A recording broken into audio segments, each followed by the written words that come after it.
Good evening. Welcome to Fame Life Cafe, Paying Back College While Adulting. This is the third part of a three-part series. And tonight we're going to talk about applying to refinance your student loans. My name is Martha Johnston. I'm the Director of Education at the Finance Authority of Maine. And Hannah Richards is joining me tonight. I'm the one trying to refinance my student loans. I'll let you tell them your story. Yeah, well, I graduated from college, I guess now 8 years ago, and I'm working on paying back those student loans still. So my goal is to refinance and hopefully try to get them paid off a little bit quicker. Sounds good. And one thing we wanted to do tonight before we start talking about actually applying, we wanted to open up with a couple items from last week. So we talked about scams and how to determine if it was a scam lender or what we call a predatory lender. And one thing I forgot to mention, like a big red flag, is if they ask you for money up front. Okay. So if you ever have a lender... Like an application fee. Up front. Like basically, Gotcha. Yeah, you must give us a check in order for us to process your application. That's a big red flag. Yes, there are reputable lenders who charge an origination fee, but Okay. they charge it on the back end, and they don't charge it until the loan is completely processed and Okay. dispersed. The money is yours. That's good to know. I feel like that's basically true with like most things. Exactly. If someone asks you to pay up front, just don't do it. Exactly. And then the other thing I wanted to mention, we talked about, well, if you have a variable interest rate on your loan and your monthly payment changes, how do people do that? And I said, well, your payment will stay the same, and then at the very end, the lender will just get you caught up with a funky payment at the end, either one that's a little higher or a little lower. So that's true, but it's dependent on each lender. Okay. So that might be something that you actually research about a lender. So if I take a variable rate loan, will my payment change every When quarter, does it get adjusted? every month, or will Okay. you just keep the same payment and get me caught up at the end? So I just wanted to clarify that so everyone had good information. So we'll start with tonight's topics. All right, so I started by doing some research in between because I wanted to get ready to actually refinance my loans and apply. And of course, just like anything else in life, I'm kind of paranoid that I'm going to get denied. Nobody likes to get denied, even when it's like trying to give someone your money. So I just want to make sure, what is the paperwork that I need to have ready for today? Right. So, I always talk about theloanforme.com, which is the website that Fame has created as a single source of information. So when you're getting ready to apply, there's some tools on that website hopefully you took advantage of. One was our tracking sheet that allows you to list all the loans you thought you were going to refinance. Right, because I had to look up what my interest rate was for all of them. Exactly. No one can remember that stuff. Exactly, because what you're going to need when you actually apply, you're going to need the name of your loan, whether it's a federal loan or a private loan. Okay. The name of the servicer, the outstanding balance on the loan. So the tracking sheet helps you get it all in one place, but you could also use it to print off like your latest statement and make sure you have all those statements along with your tracking sheet. One of the things I noticed too is there's a difference between the outstanding balance on my loan and what the payoff amount was. So I wrote down what the balance was, and then there was also on at least one of my loans, it said calculate your payoff balance, and I clicked that, and that gives me a different amount. Yeah, either one is fine, but payoff is what will ultimately be used, because if you do get approved for the loan, your new lender is actually going to reach out to your current lender and say, what's the payoff? So they want to pay it off. So payoff is good. I like paying things off. And balance isn't bad, because for the first part of it, it's kind of a ballpark, but at the end of the day, they're going to look for that very specific payoff. Okay. So a couple other things you want to make sure you have on hand too is make sure that you know what your monthly mortgage payment is, because the online application will ask you that. Okay, or could that be like rent? It could be rent, right. So if you don't have a mortgage, you definitely want to know what your rent is. Okay. You want to make sure you have your employer information, like name of your employer, address, phone number of years at that job. And then also really importantly, before you kind of sit down and start the application, make sure you know what your salary is, your gross salary. That I can tell you. Yeah, so make sure you know what the annual amount is, and then break it down to be monthly amount, and just make sure that when they ask for your salary, you don't put monthly if they're asking for annual, because then it will look like you don't make anything. Not Exactly. So you want to make sure that whatever you're listing, you're saying, okay, this is my monthly salary, or this is my annual salary. And if you're doing it now, most people have probably just done their taxes, so you could even just grab a W-2 or something like that. Perfect. And look. Yeah, absolutely. All right. I always like two birds, one stone. That's my goal. Okay, so I have all that stuff. I actually have narrowed it down to a couple of lenders. So I went on the Loan for Me website and used like the compare feature that had all the different main lenders, because for me, I'm hoping to use a local lender so that I can talk to a real human. That's big for me. So I looked through, and they have all the interest rates and everything on there, and I narrowed it down to 2 that I'm looking for. So what I'm hoping to do, I decided I think I am gonna refinance my federal loan, which I know is not right for everyone. Right. But I looked in a lot of the things that I would be giving up, like potentially income-based repayment, I didn't qualify for. Right. So I decided that I don't even want to say this out loud because then I'm going to jinx it, but I feel pretty confident that I'm going to be able to pay it off. Great. And we did talk about that previously. With federal loans, you might be giving up some certain federal benefits. And so as long as you're making that decision fully informed and it's the right decision for you, that's perfectly fine. Okay. So there's no like legal hoops that I have to jump through to do that. No. Okay. So what I'm hoping to do is actually decrease the term of my loan so that I can pay it off faster. Because I'm pretty sure that right now I'm on the like pay it off when you're 100 plan. So I don't even know if I'm going to live that long. So maybe I'll save some money for, right? But yeah, hoping to more like pay it off by the time I'm 35 or 40. Perfect. So, and I know I want to do a fixed rate because I even though I know variable, it's not going to change. Like I just don't like things that are unpredictable. No, that's okay. And I think actually, I think it's funny. I think probably 9 times out of 10 people do gravitate toward a fixed rate in a low interest rate environment, even when variable rate turns out to be less expensive. But I'm with you. I think I'm the same way. Yeah. Which is kind of crazy. I know better. But, but in a rising interest rate environment, it can be really comforting. Right. To Which have. right now I feel like we are sort of on a trajectory. Nobody knows for sure, I guess. But. No, there's more and more discussion coming out of the Fed when they meet every quarter. Are they going to raise rates? And that impacts variable loans. So it's a really important thing you're doing and keeping an eye on. Okay. All right. So I think I've narrowed it down to 2. Mm-hmm. Do I apply to both? Well, you can. So it's up to, so you can.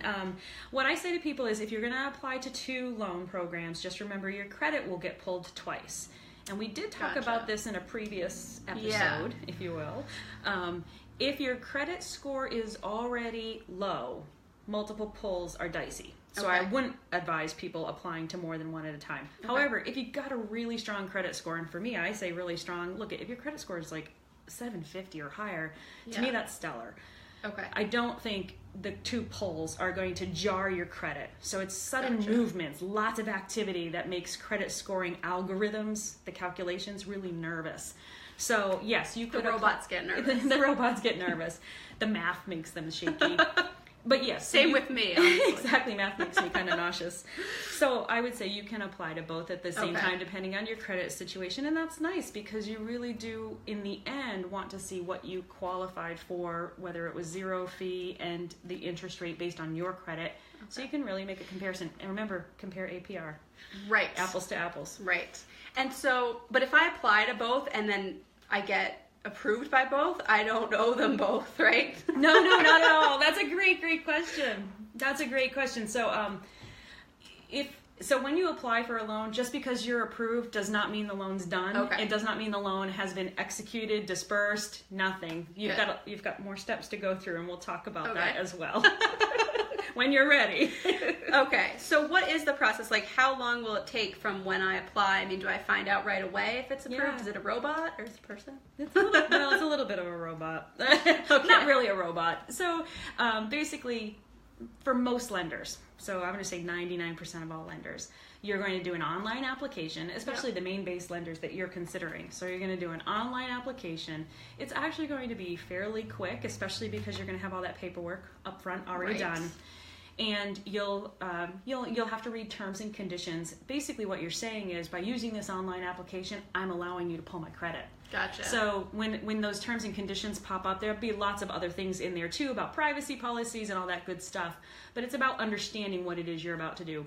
As soon as you hit submit, you'll find out right away whether or not you were conditionally approved, pre-approved, if you've been approved based on the information you provided. Okay. So did you have a good credit score, and did you meet the debt to income ratio calculation? Right. All right, but that's just the first part, because then after that, what will happen is you'll be asked for certain documentation, like maybe a copy of your W-2, Okay. or a copy of your most 2 recent pay stubs to show consistently what it is that your wages are. So basically, you put in the information, they'll approve you or not approve you based on that. But then, even if they do approve you, you have to basically prove that you were telling the truth. Right, but what you'll do in the online process is you will be asked to create like an online user ID and password, so that you can go back in Just and add to it. you can upload documents. Perfect. Or you can go check on the status, or you can e-sign documents in the future once you've been approved. So yeah, that's what you'll do. Okay. Oh, but you said how long? So Yeah. the online piece is really quick. The rest of the documentation, really, that's as quick as you are responsive. Okay. Right? So you'll probably get instantaneous emails from the lender saying, we need the following documents, and here's where you can go to provide them to us. So as quick as you are responsive. The longest part of the process really isn't the approval. Because it's a refinance, it's that time period once you've, signed all your paperwork. So your promissory note, something called a truth in lending statement. Yeah. We can talk about that is. You'll have disclosure statements which show you the possible APRs, all that information that you need to have to make a good decision. Right. Once all that's done and you've signed and said this loan is for me, it will take a bit of time to get the payoff for all those lenders they're paying off. So that's where a refinance can be a little longer than a traditional loan. And what are we talking, like weeks, months? Yeah, actually, I would say about not weeks, months. I would say 30 to 45 days. Okay. All right. So about the time it takes to close a mortgage. Exactly. Like Exactly. Okay. I know I hate referring to it as a mortgage because everyone talks about, it's my gosh, my basically student loans feel like a mortgage. the same payment as a mortgage. I know, so we're trying to make that better. But yes, so it does take that little bit longer because you're paying off multiple lenders. Okay. And what? So I don't want to even talk about this. What happens if I get denied? So if you're denied right away on Yeah. that online system, it's either because there's something in your credit. So either you didn't have the good credit score or a necessary credit score, because we've talked about tiers, right? There's fair, good, and excellent. Right.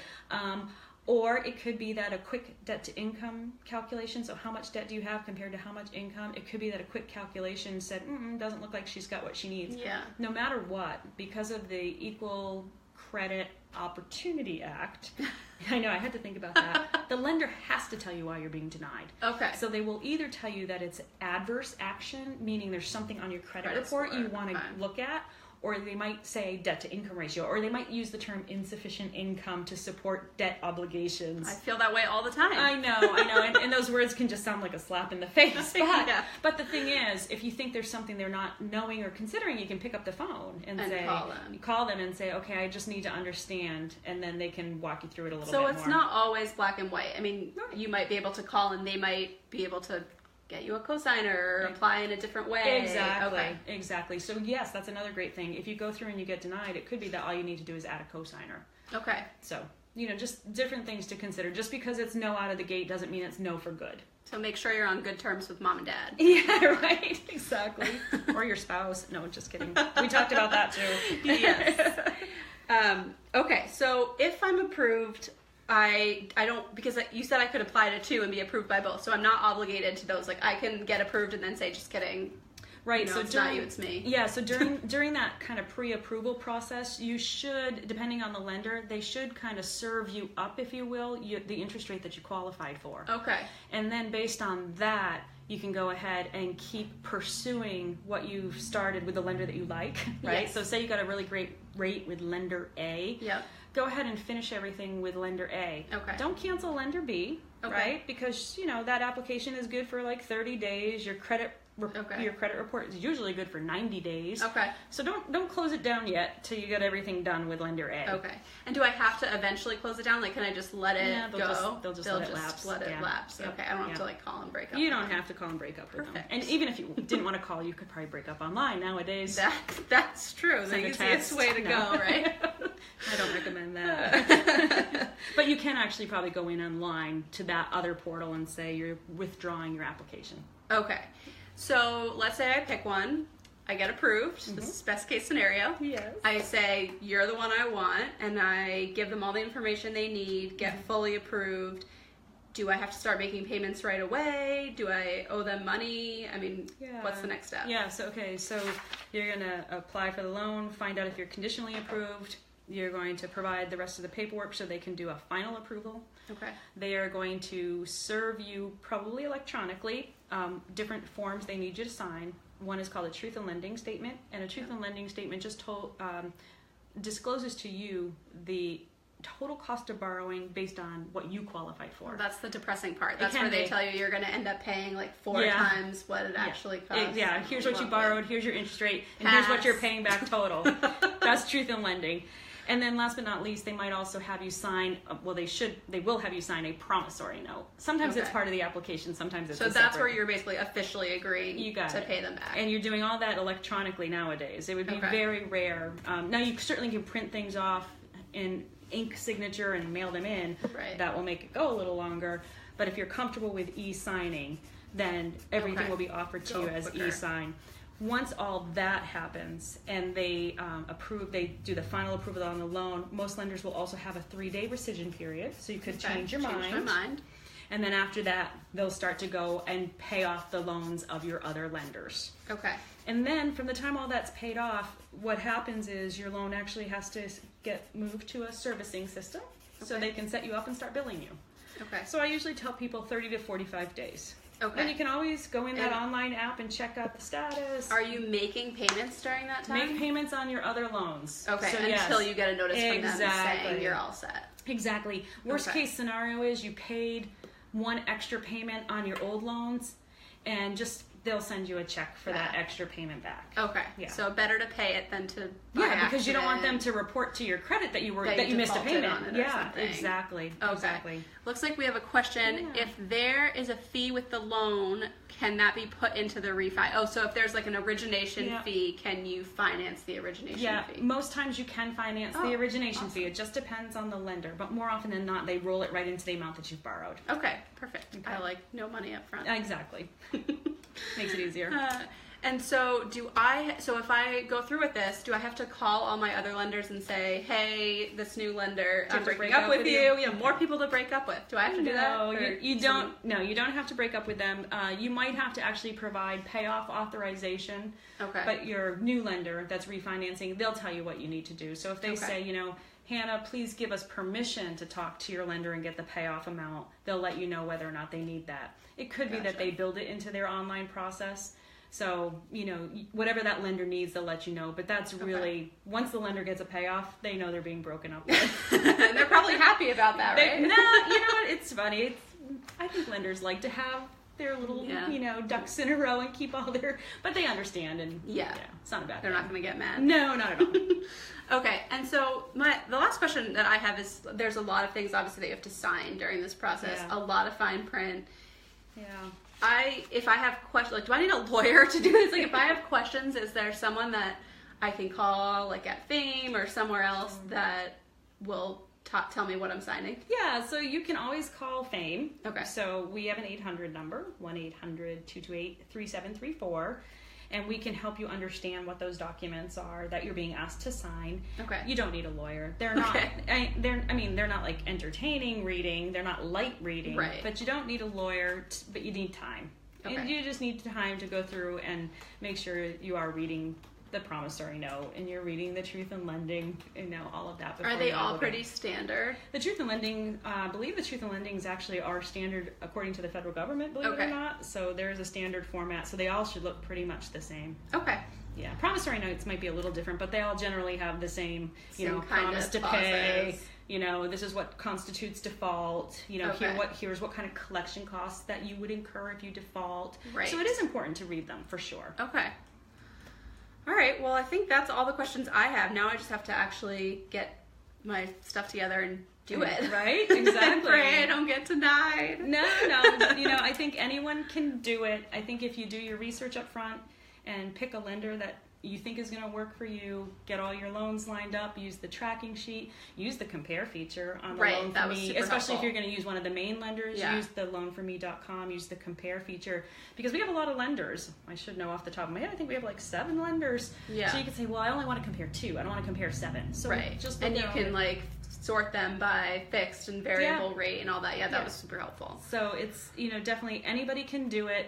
You can always give us a call if you have questions. And I think at the end of the day, what we really want for people is to be informed borrowers. We don't want people to feel like student loan debt is dragging them down, although I know Too late. I know it can feel that way. But you definitely want people to feel empowered and that they are taking kind of control of their financial future or their financial life, if you will, and doing things that make them feel good about getting their financial house in order. So that's how I would say it. Gotcha. So it looks like we have one more question. What does debt to income include? That's a good question. I was actually asking that earlier before we went live. Yeah. What things are they including in their calculation of debt to income? Sure. So they're always going to include a mortgage payment or a rent payment. So that's probably like, the biggest nut every month somebody's got to pay, right? Either their rent or a mortgage. And then they're going to include what we call installment debt. Installment debt is basically a loan with a regular payment. So credit cards, car loan, student loans, right? But not like your boat payment. Yeah, my boat. They're not going to look at daycare. Okay. They're not going to look at utilities. Okay. They're not going to look at health, monthly health expenses, because those aren't installment debt. Right. You could potentially turn those on or off. Exactly. And the debt to income ratio that lenders use, so they say, as long as your debt to income ratio is under X, you're good to go. Well, everything above X is buffer that takes care of things like daycare payments, or it allows for it. So they're factoring that in. So what number, around like what kind of debt to income ratio do you sure. need? So for private or credit-based loans, I would say anywhere between 40 or 50. So every lender is different. So if you divide your monthly expenses, just your mortgage and your car payment and whatever, divide that by your monthly income. Yep, you'll get a sense of your own debt to income ratio. And that's your gross income, so before taxes and everything else. So just take your salary, divide it by 12. Exactly. Okay. Yeah, and that's the other reason why that buffer allows for taxes and health insurance. What about people that are paid hourly or have variable income month to month? So that's why lenders will ask for like 2 weeks. So they'll take an average. Or 2 pay stubs, because they'll want to see if there's a variation from week to week. Okay. If you're self-employed, they'll ask for a copy of tax returns instead of a W-2. So there are ways for them to document income. And if they're not feeling good about the documentation you're providing, they'll ask for more. So they'll say, generally speaking, lenders want to make loans. Right. So they'll try to do as much as they possibly can to make that loan. They don't like to say no. Okay, so that's good. Yeah. So it looks like we have another question. What is a common oversight when refinancing? Like, what do people forget to think about? So I think I have 2 things to say about that. One I mentioned before, which is you accidentally put your monthly income as an annual income, and that just does not look good, right? So you list $3,000 a year. Yeah, when you meant $3,000 a month or something like that. And the other thing, which I think is really important, so if you're applying on your own, and you have a mortgage, if that mortgage is actually something that you pay every month in conjunction with a spouse's income, it can make your debt to income ratio look really high. Right, because it looks like you're carrying the whole mortgage. Exactly. So when you look to find a lender or you're applying, they will sometimes say, is there any other household income? And that's your opportunity to list your spouse's income without necessarily having them as a co-signer. So they're not necessarily on the loan, but you're just saying, look, we pay this mortgage together. That's this income helps pay it too. Exactly. So I think that's the biggest thing that trips people up, is that they have a joint mortgage, but they're trying to do their refinance on their own. Right. And then it looks like they can't support that big monthly mortgage payment and their refinance. Right. So, but not all, but most lenders will ask for your income. They'll ask for any additional income you have. Yeah. And then they'll say, is there any other household income? Okay. And household income is where you would just list what else comes into the household. And that could be a spouse's income. Some types of other income that you might have would be, like, say you do freelance work on the side, right? So you have W-2 wages with an employer, but maybe you have some 1099 work. You could list that. Okay. Or maybe someone has child support from a previous marriage. Okay. They can list the child support there. So that's what other income is. Okay. That makes sense. All right. All right, well, I think that's all the questions we have for today, but don't forget, you can always put a question on any of these videos, and we'll come back and answer it in the comments. Yep. Or you can call Fame, and they'll help you one-on-one, which is my personal strategy. Yeah, and again, we'll help you, so 1-800-228-3734. But then we really recommend the loanforme.com as really that one-stop shop so that you can be an informed borrower, take control, don't feel like your debt has control of you.